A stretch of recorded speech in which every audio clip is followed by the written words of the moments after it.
आई भैया हम सिंगर टुनटुन राज आई। सबसे पहले माई सरस्वती वंदना।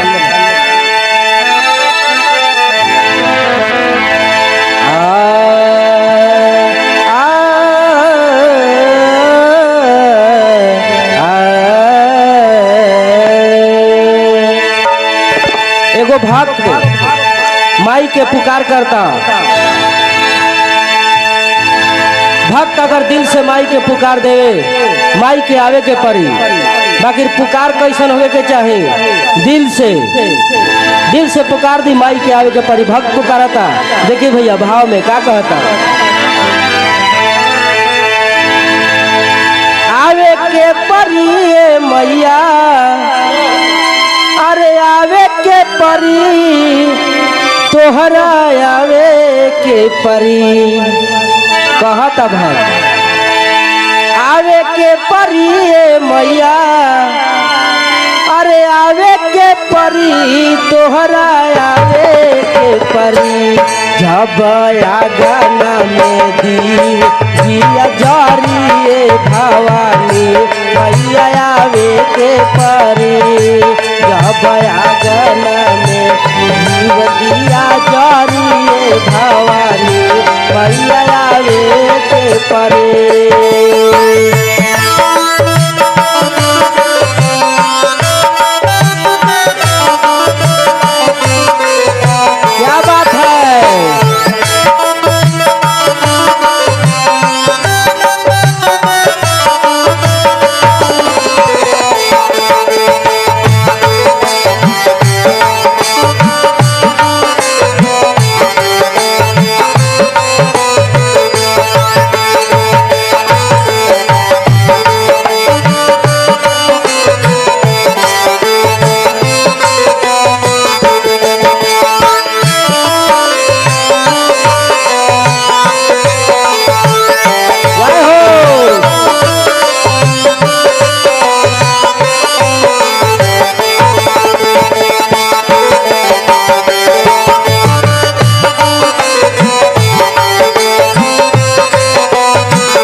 और का कहता,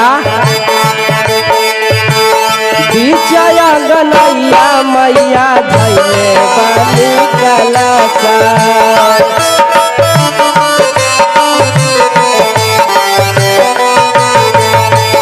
पूरा परिवार तोहसे लौले बाई लालसा।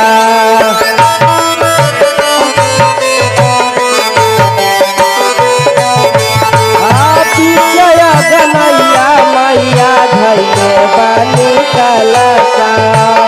पूरा परिवार तुझसे लौले बाई लालसा। पुरावे के परी लालसा आवे के परी तोहरा आवे के परी। पुरावे के परी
भइनी हम तैयार।